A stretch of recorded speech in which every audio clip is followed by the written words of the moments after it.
de l'histoire.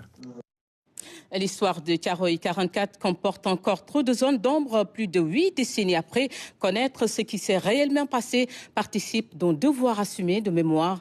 Livre blanc pour une page sombre, c'est une chronique signée Oumar Diawa. Un livre blanc sur une tragédie qui hante les consciences depuis plus de 8 décennies. Il s'agit d'un document officiel, exhaustif et argumenté, visant à présenter une analyse approfondie d'une problématique complexe. Son intérêt réside dans sa capacité à rassembler l'ensemble des données disponibles, à les organiser de manière méthodique et à proposer des éclairages fondés sur des preuves tangibles.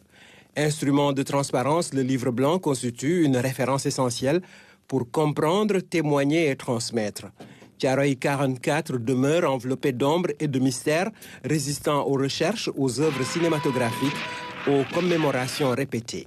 Un livre blanc portant en lui cette vocation majeure, éclairer les faits, dissiper les doutes. Son élaboration exige une rigueur méthodologique sans faille, dénuée de tout parti pris et de préjugés. À la suite des commémorations du 80e anniversaire de cette tragédie, un comité a été constitué pour faire toute la lumière sur cet événement historique. Des fouilles archéologiques et des sondages ont été entrepris. Mais à quelle échelle? Dans quelles limites spatio-temporelles? Ces questions demeurent cruciales. L'histoire se nourrit de faits portés par des sources qu'il faut collecter, confronter et interroger jusqu'à ce qu'elles révèlent leur vérité. Cette certitude n'est pas toujours belle à raconter, mais elle doit être pleinement assumée. Nous connaissons une partie de ce qui s'est produit à Thiaroye lors de cette aube funeste, mitraillée et ensanglantée du 1er décembre 1944. Mais combien reste-t-il encore à exhumer ? Non pas pour accabler des responsables, leurs complices, faux frères d'armes, des traîtres, mais seulement pour permettre l'expression d'une vérité trop longtemps tue, enfouie, drapée du linceul de l'oubli et de l'ingratitude.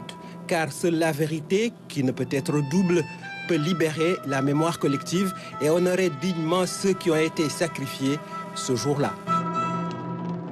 Les 200 enseignants vacataires de la formation